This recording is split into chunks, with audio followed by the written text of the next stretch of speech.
Magandang buhay! Andito na naman ang inyong Tita Teki to give you some advices on how to plan for retirement earlier. Retirement planning involves determining retirement income goals and what is needed to achieve those goals. Retirement planning includes identifying income sources, sizing up expenses, implementing a savings plan, and investment, managing assets and risk. So, merong advice sa atin si Dr. Sanjay Tolani na naging eye-opener din po for me personally because ang pagkakaintindi natin before, ang retirement is mangyayari lamang at the age of 60 or 65 as mandated dito sa atin sa Philippines. But knowing financial planning and noong time na ako ay naging financial advisor, there is a realization that you can retire from work even at the age of 30, 35, 40, 45, and 50 for as long as you are prepared for that. So there is a preparation even at your younger age. So, how to plan retirement earlier as advised by Dr. Sanjay Tolani.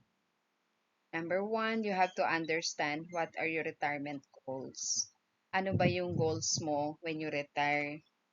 Is it you're going to retire na ang gagawin mo na lamang po ay mag-travel from time to time. So you want your retirement to be the longest holiday of your life or you want it unluckily to be the worst nightmare of your life. And then next, i-review po natin yung current financial position natin and how you can hit your goal by savings, investment, and reducing expenses. Ito pong planning, it involves the positioning of your financial goals. So, you establish your savings, investment, and reduce your expenses.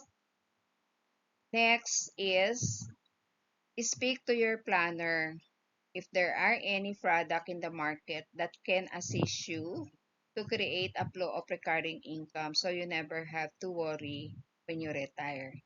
So dito po kailangan nyo yung tulong ng inyong financial advisor or life planner para ma-assist kayo paano kayo magkakaroon ng retirement plan at yung retirement nyo magiging longest holiday of your life instead of having it as the worst nightmare of your life.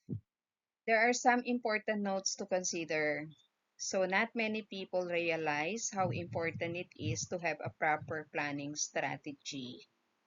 By the time most people come to such realization, they are usually too late and miss out on the many opportunities that would have given them financial stability and peace of mind in their late years. Sometimes, yung realization natin, nagiging late na po. Nare-realize natin noong araw hindi tayo nagtabi, hindi tayo nag-prepare for the financial planning, umasa lang po tayo sa SSS natin. So, by the time na makita mo yung pension plan mo sa SSS, nagkakaroon ka ng guilt na hindi mo ginawa earlier. If you have today a time, spend a few minutes with me or any other life planners to map up your goals and milestone across the next few years so you can have a clear direction to work towards. And retirement planning is not a topic only for those who are reaching retirement. The earlier we discuss retirement planning with our clients, the more beneficial to you as you have a longer time horizon to achieve those plans. You can also visit my YouTube channel. I created the future you want video, and that includes the AIAA Plus signature para po makonsider nyo sa retirement planning nyo. So, if you like this video, please like and share. and subscribe to my channel. Kung sa tingin nyo po, itong video na ito ay makakatulong para mag-plan kayo ahead, please consider talking to your financial advisor or your life planner para maumpisahan nyo na po yung retirement planning nyo.